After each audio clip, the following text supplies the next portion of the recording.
Hello అండి, రేణిగుంట స్టేషన్కి అయితే రీచ్ అయిపోయాము. మేము ఎక్కాల్సిన ట్రైన్ వచ్చేసి 8 గంటలకు రావాల్సి ఉంది. మేమైతే 7 గంటలకే అక్కడైతే ఉన్నాము. ఈ గంట సేపు దోమలతో యుద్ధమే చేసామనుకోండి. ఇక ఈలోపు మా నాన్న అయితే బయటికి వెళ్ళి మా అందరికీ టిఫిన్స్ అయితే కట్టించుకుని వచ్చారు.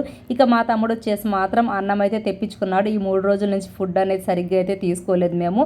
ఇక మా నాన్నకి మా వారికి వచ్చేటప్పుడు వెళ్ళేటప్పుడు ఏంటో కానీ మా భోగీలు అయితే రాకుండా పక్క భోగీలు అయితే వచ్చాయన్నమాట, వాళ్ళ స్లీపర్స్.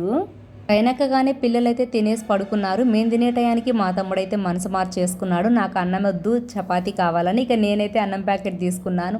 దానిలో మామిడికాయ పచ్చడి చూసి మాత్రం నా ప్రాణం అయితే లేచి వచ్చింది. కమ్మగా లొట్టలు వేసుకుంటా తిని కడుపు నిండా హాయిగా కంటి నిండా అయితే మాత్రం నిద్రపోయాను. లేచి చూసేసరికి మాత్రం తెల్లారిపోయింది ఫుల్గా. అప్పటికి వచ్చేసి టైం 6:30 అయితే అయ్యింది. ఇక చిన్నగా మంచు కురుస్తూ ఉంది మిరప తోటల్లోనూ. ఇదేంటో కానీ వెళ్ళేటప్పుడు అన్నంత హుషారు, వచ్చేటప్పుడు మాత్రం లేదనమాట. ఎప్పుడెప్పుడు వెళ్ళి ఇంటికి పడదామా అనిపించింది నా మనసుకైతే.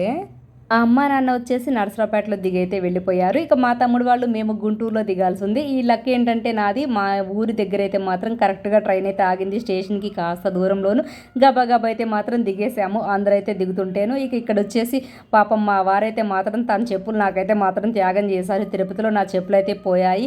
ఇందులోనూ నా కాళ్ళు అయితే బాగాలేదనమాట. చేసి అసలు నడవలేకపోతున్నానని చెప్పేసి అయితే ఇక అవైతే వేసుకుని అయితే మాత్రం వచ్చాను. ఇది ఒక మంచి ఎక్స్పీరియన్స్ లాగా అయితే ఉండిపోయిందనమాట. ఇదిగోండి మా ఊరు ఇదే అనమాట. మెట్లయితే చాలా బరువు ఉన్నాయి. ఈ మెట్లెక్కి దిగలేకపోయాను. నాకైతే మాత్రం అలుపు వచ్చేస్తుంది. ఇక చాలాసేపు అయితే మాత్రం ఆటో కోసం వెయిట్ చేసాం, వస్తుందేమో అని చెప్పేసి. ఇక్కడైతే ఏమీ రాలేదు, అన్ని బుకింగ్ ఆటోలు వచ్చాయి. ఇక మా తమ్ముడికైతే మళ్ళీ ఫోన్ చేసి ర్యాపిడో ఒకటి బుక్ చేయించుకున్నాము. స్టేషన్కి దగ్గరలోనే ఇల్లైనా సరే లగేజ్ ఉండటం వల్ల మాత్రం వెళ్ళలేకపోయాం మేము. ఇక వెళ్ళగానే మా పిల్లల్ని అయితే మాత్రం రెడీ చేసి స్కూల్కి అయితే మాత్రం పంపించేశాను. బయట అయితే టిఫిన్ తెప్పించేసాను వాళ్ళ కోసము. వాళ్ళు ఇళ్ళకైతే మాత్రం ఇక నా పనులన్నీ చేసుకున్నాక ఇంట్లో పొంగళ్ళు అయితే మాత్రం పెట్టుకున్నాను దేవుడికి. వీడియో నచ్చితే లైక్ చేసి సబ్స్క్రైబ్ చేసుకోండి.